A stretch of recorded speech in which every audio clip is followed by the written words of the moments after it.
So today is an extremely special day. I am so honored and excited to have this important conversation with Susan O'Sullivan, VP US DE&I for Ingram. Susan, thank you so much for taking the time today. Oh, it's my pleasure, Cheryl. Thank you so much for inviting me. Of course, we had the opportunity to speak a little bit before we went live, and you have so many gold nuggets of wisdom to share. I can't wait to jump in. But Good. before we do, I was wondering if you could tell me a little bit either what or who inspired you, because I know that it's been a journey getting up to having the impact and the influence that you have today, but maybe it hasn't always been as smooth, and maybe you've had some lessons along the way. And I would also love to know either who or what experiences kind of inspired you in the first place. Yeah. So I think the inspiration that I had growing up, I was very lucky. I had wonderful parents, and my father was my role model. He was such a hard worker, and he was brilliant. He was a blue collar worker, but he was able to do things from an engineering standpoint that, from a man that was unschooled, it was really impressive. He was an iron worker, but more of a rigger. And the story that I remember the most, like there's certain things that he taught me that, remain, like don't die standing still. He had a little bit of military background. So that makes, that's something I always think I'll always make a decision versus not making a decision, because that's just the easiest thing to do. But I remember I was really young, and I'll shorten the story, but my grandmother was moving. My parents had finally been able to help her buy her first home. She had raised 4 children by herself. And when she was moving, the landlord was somebody my dad had worked with. And my dad was the person that he was the one that would build the teams, right? He could go and pick people that were going to be on his crew when they were taking these massive machines in and out of buildings. And this gentleman, my father wasn't there at the time, and this gentleman said some really horrible things about my father, like brown nose or this. And I was so offended and just angry. But, it was children are seen, not heard. So I couldn't say anything. And I was in the living room, and I was so angry, and I was crying. And my father walks in, he goes, "Sweetheart, what's the matter?"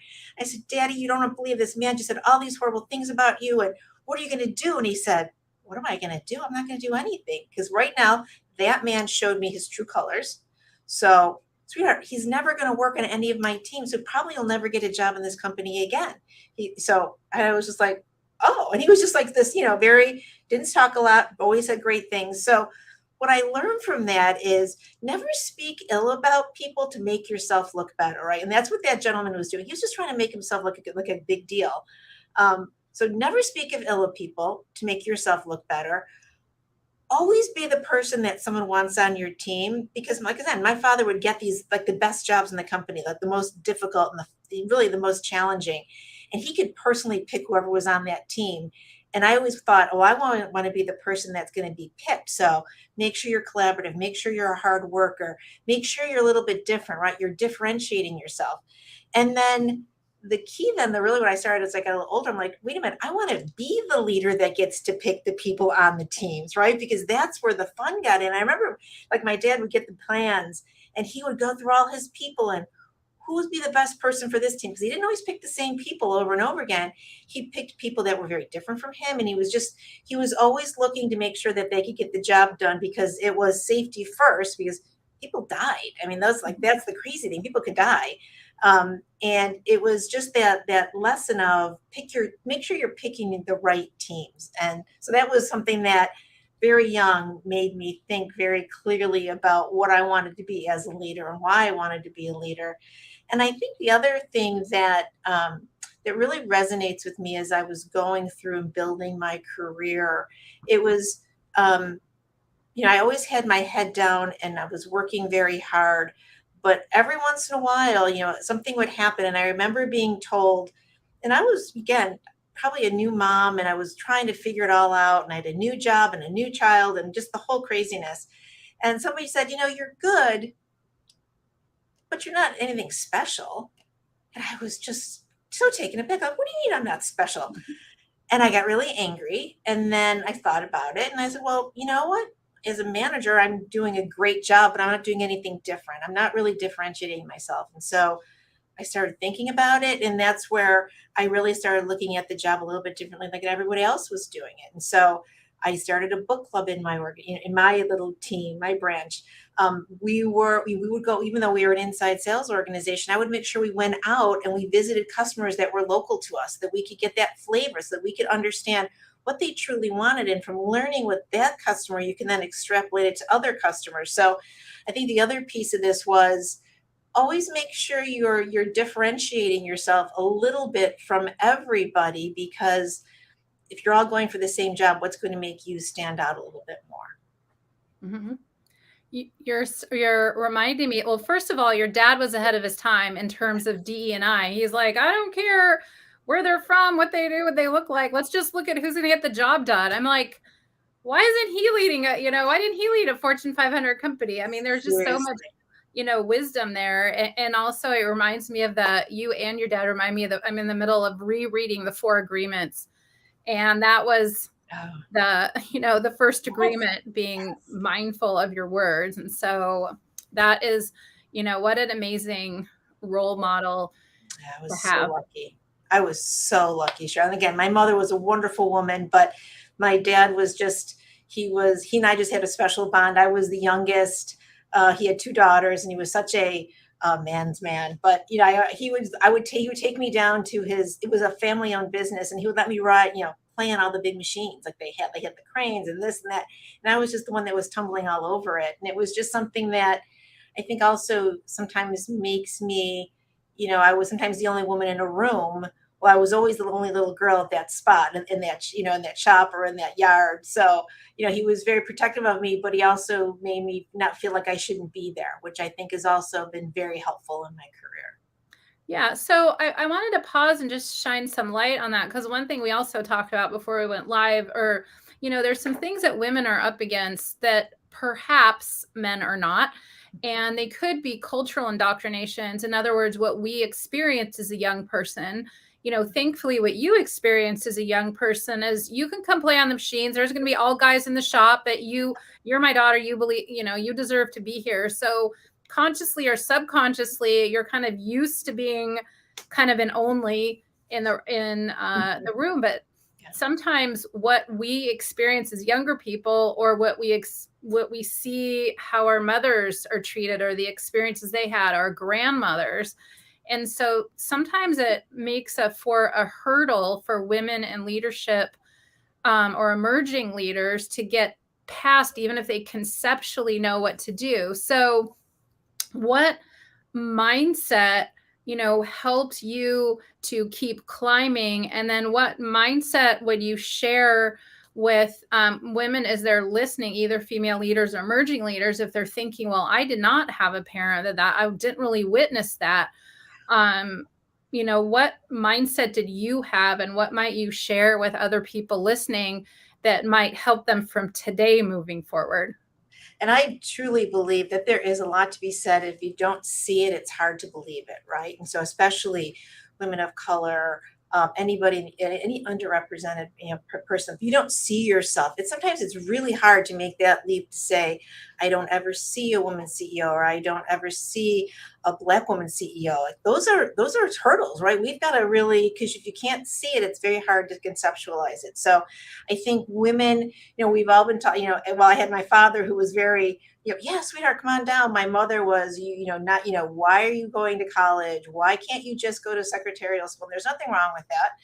That's what my sister did, but she was like, really trying to hold me back. But I feel that if you've gone to a certain portion of your life, right, and you know what you want, I think that's a big part of it. Know what you want your life to be, right? It's almost like you almost have to, like, if you don't see it, you can't be it. Well, if you don't visualize what you really want your life to be, or what you want to become, it's hard. So really think about, what do you like? Where do you want to go? Because if you don't have that end thought in mind, it could be even just like, what house do I want to live in? What neighborhood do I want to live in? Then you kind of back it up. Well, what do I have to do to get there? I think it's, kind of putting that map, that career map almost out there for yourself.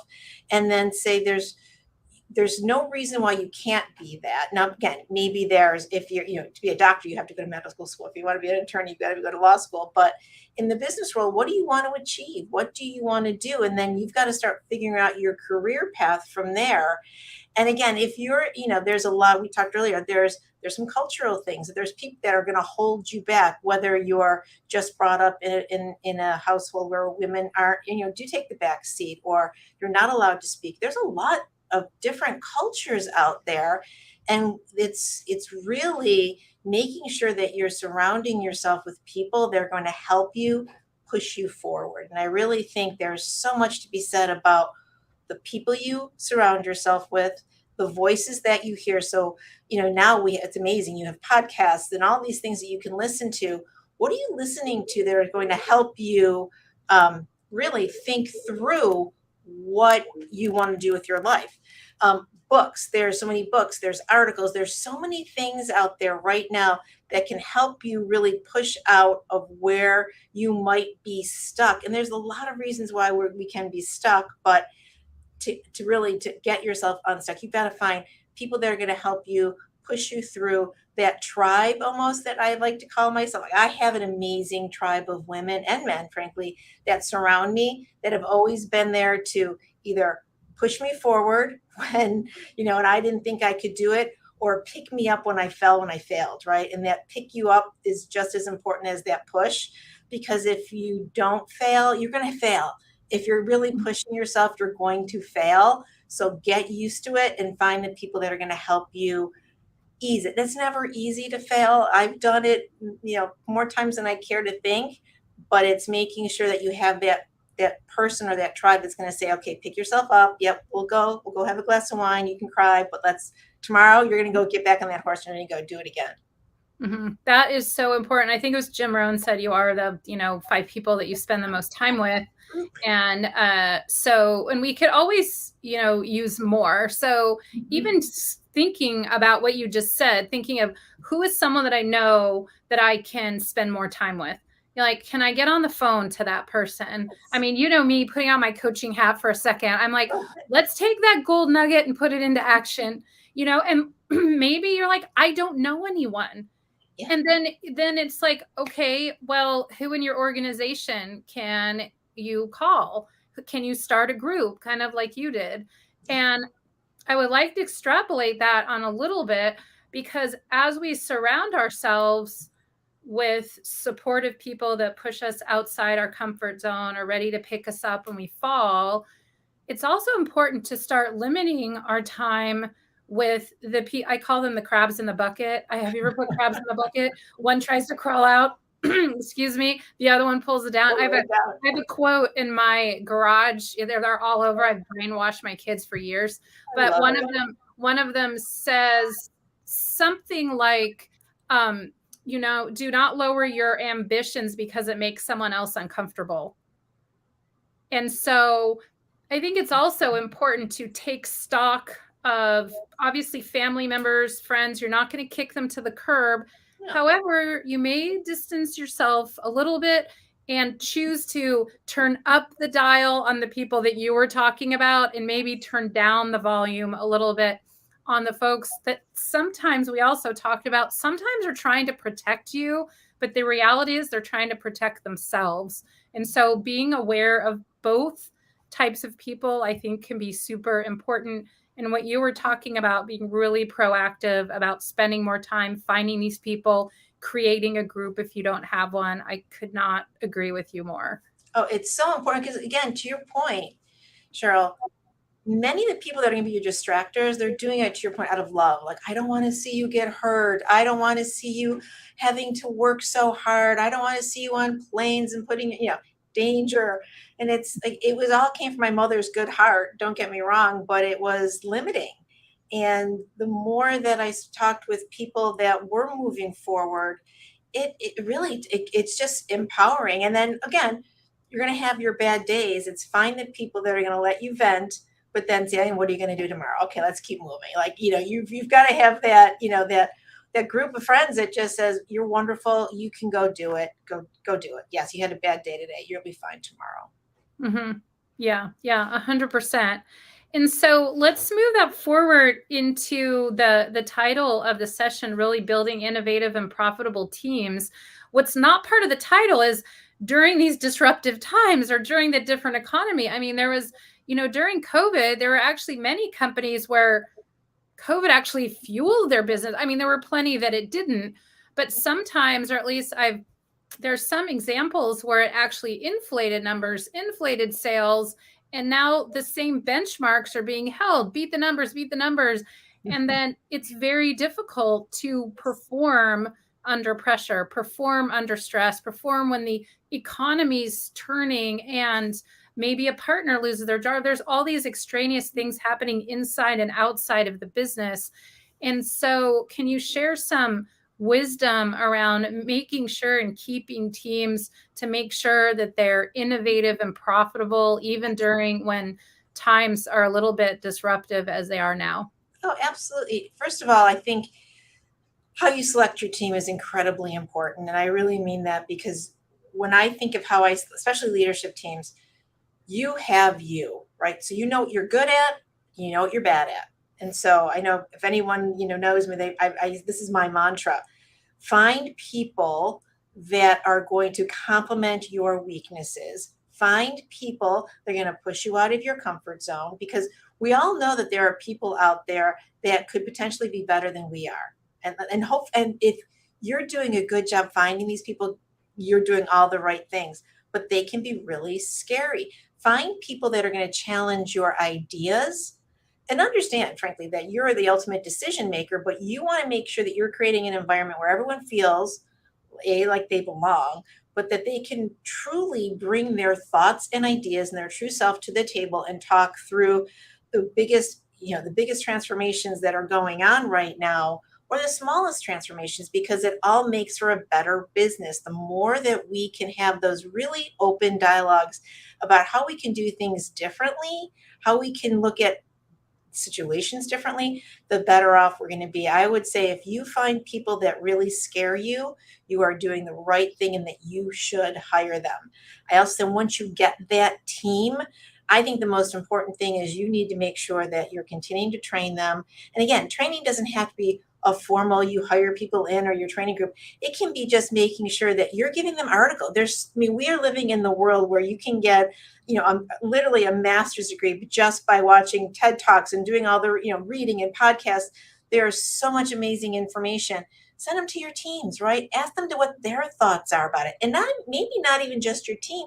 Go two steps lower. Get other people's ideas, because that's where you're going to start seeing those emerging leaders, because maybe not all of your managers are really progressive. And so maybe they're taking somebody that doesn't quite, they're going to say they're just not quite fitting the team, but they're the person that has the gems of the idea. So really making sure that you're getting everybody's input. So make sure you're training them, make sure you're rewarding great behavior. When somebody does bring something wonderful or a nugget, make sure you're really just rewarding that and recognizing it. And so that people start understanding that, oh, this really is an environment that I can say things that may sound stupid, but they're going to get to your point, they're going to grab that nugget out of it, right? That I feel like I can really, maybe for every 5 stupid ideas, one great one happens, but I'm comfortable giving those 5 bad ones. I mean, that's the kind of environment that you get, because then once you have that, oh my gosh, then profitability comes. And let's be very honest, we're all here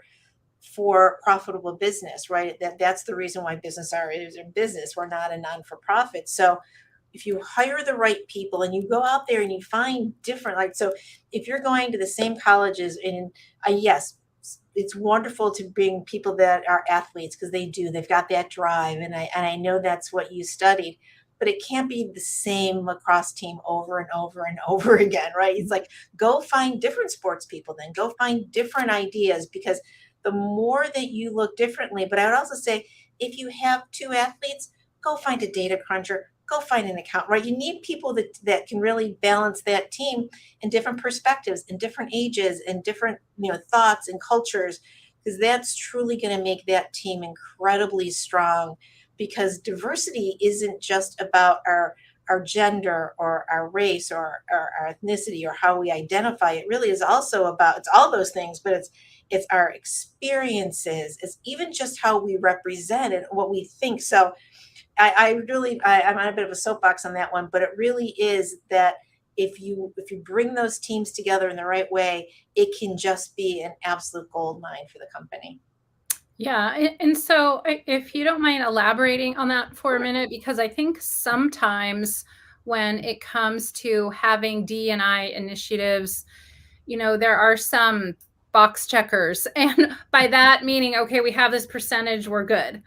But so it's almost as if maybe how would you advise an emerging leader Mhm. who really is passionate about this, but she's having a little bit of a tough time getting buy-in? I mean, what's the most benefit to the business or a way that she could help explain and push the initiative through so it's not just making sure there's equal numbers or so just to really influence up so there could really be some change. Oh, and, the research abounds, right? So we know that if I'm going to take numbers off the top of my head, but um, if you have a diverse leadership team, you are going to have 40% higher profits. If you have diverse teams in general, you're going to make decisions 65% faster. I mean, you can go find the research, and all you need to do is just Google anything. And there are so many studies out there, and the numbers may be off here and there, but the numbers are all going to correlate, right? So right there, the more diverse you're going to find your teams are going to be made, the better off the company is going to be. I would also, you're probably going to get pushback. Well, it's going to be a lot harder to bring them into the organization. I think that's probably the biggest pushback. Yes. And I will always tell you, it may take you longer to do an onboarding. It may take them a little bit longer to come into the organization. It may take you more touch points, but a year later, you're going to be so much better off. I have never seen a situation where the more work you put in on the front end, the better off you're always going to be on the back end. So it's the same thing. If you can find something that's really easy, fits in, jumps into that role, they're going to be good, but they're never going to give you what you need at the very, very end. And so I think it's saying that, yes, I'm more than welcome. I'm more than happy to do the extra work to bring the people on because I know, and the studies prove it, that we'll be better off in the long run. So Mhm. you can certainly make the case just on the data alone. And then I think you just as the leader or as an emerging leader just have to really double down and say, I can do this and I can make this work. And also there's people that you can ask for help all the time. And there's so many people out there that you can ask for help, even just to craft that conversation, right? That's where you go back to your tribe. Like, I really want to do this. How do I go? How do I approach this with my manager? Or you go to your mentor. And I would also say, make sure as any emerging leader, and especially women, get a mentor and then find somebody that's going to actually be your sponsor, right? Those are just basics, allyship, Mhm. sponsorship, because you need somebody that's going to say, you know what, you may not be in the room, but they're going to say, she's brought all these great ideas. Let's let her do this one. I think it's there, and I'll help her. I think those Mhm. are really critical things. Get somebody else that's at a higher level on board with you as well, if you can. Yeah, maybe also make sure they're talking about you when you're not in the room, Oh, and 100%. yeah, all of that. 100%. And then I promised I wouldn't throw you a curveball. This might just be a little bit of one, but I'm sure you have a great Right. answer. But let's say if you have either a peer or a subordinate that comes in that is from a marginalized group, Mhm. or they may feel like an only or a double only. What is the one thing? I know there's probably many, but early on, what is the number one thing that can make them feel included, even if they don't look or feel in their mind initially like everyone else? What is something that we as peers or as leaders can do? Okay, I know this is going to sound, you're going to say, really, that's your answer, Susan? First of all, make sure you say hello. Really, Mhm. like, and I know that sounds crazy, but make sure that you say hello. And if you have questions, ask them. That's the crazy thing. Like, how do you like to celebrate? How do you celebrate your birthday? How do you celebrate? What traditions do you celebrate? Right? Just having those very personal conversations. The old remember the old management by walking around? That was that big, everyone like that's the best way. And I truly do think Mhm. it is one of the best ways to manage, because if you're not walking around, how do you know what's going on? But when you do that, make sure you stop at that person's office, at their desk, at their workstation, whatever it is, say hello, welcome them, and then make sure you're including them in there. If you're all going out for lunch, are you asking them to go to lunch with you? If something's strange, like you don't understand, ask them, say, look, I hope don't want to be offensive, but I don't understand. Can you explain that? It's so much more. It's like, it's just human nature. If somebody wanted to ask me, why do you have that buffalo there? I'd be more than happy to answer it for you, right? It's like, there's like those silly questions that are always going to get a little bit deeper into who that person is, and maybe give you a better window into their culture or into who they truly are. And that's really where that belonging comes in, and that people feel like, wow, people really do care and they listened to me. And that's wonderful. And maybe now next time I'll when that holiday comes up, I'll notice, say happy whatever it is, because I didn't know you celebrate it and now I do. Like, Mhm. those little things really make an amazing difference. Or food. I know food's a big issue. Like, we're actually launching a new ERG, and I was able to talk to some people in Mexico about how they're running their ERGs, and just some great ideas about every country they do of big food, from whether it's Peru or Chile. And it's literally, they'll say, and they actually do a video on how to prepare it. So little things that'll just give you insights into their culture, insights to know that they may feel alone right now, and how can you how do you make them feel like they're part of your tribe or your group? Yeah, that's such great advice because it's a human drive for us to feel cared for. And Absolutely. so that is so important. And maybe if it's hybrid or virtual too, I guess you can just ping them or say, hey, can we have just a 10-minute? I want to say hello. I mean, it Yeah. might take a little extra work, but But again, it goes back to, yes, it's going to take a little extra work, but that always pays off in the long run. yes. Always pays off in the long run. 100%. So thank you so much for that. And then if you want to leave, just to summarize, if you were going to leave the listeners with a summary or call to action, be sure to do this, just words of wisdom, what would those be? Absolutely. I think the first thing, whether it's about your career or about the team that you want to create, know what you want, right? Know what you want at the end, right? Kind of understand what your why is. I think that's the most important thing. Why do you want to do this? Why are you working towards this? Really understand what you want. I think the second piece is make sure that you're surrounding yourself with people who really are going to push you out of your comfort zone, but also be there when you fall, or be there when you need that extra push, because it truly is the people that you surround yourself with that is so important. Make sure the words that are coming at you are good words. And I know that sounds kind of crazy, but again, it goes back to, what are you reading? What are you listening to? Because again, if that is what you're thinking through your day, that's going to make a big difference on how you start seeing things. And what are you doing to elevate yourself a little bit? I think that's really important. So I always ask people, what are they reading? What are you listening to? Because I think it really gives me insights into what they want to do and who they are. And then the last thing, if you do have the ability to select your team, right? Find people that scare you. I think I know my best hire was a gentleman that didn't fit the norm, so to speak. He was not the corporate hair. He was not super tall. He was not that, he just, I had to really fight to hire him. And he gave me a presentation that was so different, so creative, so crazy. And I remember going home thinking, he's brilliant, and he's going to make me look really bad. He's amazing. And I'm embarrassed to say it took me all night for me to realize, oh my God, that's why you have to promote him to this job. This is why he's the right guy for that job. And he's still here. He's still doing amazing things. He's gotten promoted many, many times over. But he still scares me. Like, he's the guy that if I have a question, because I'm not that creative. Like, he's that creative mind.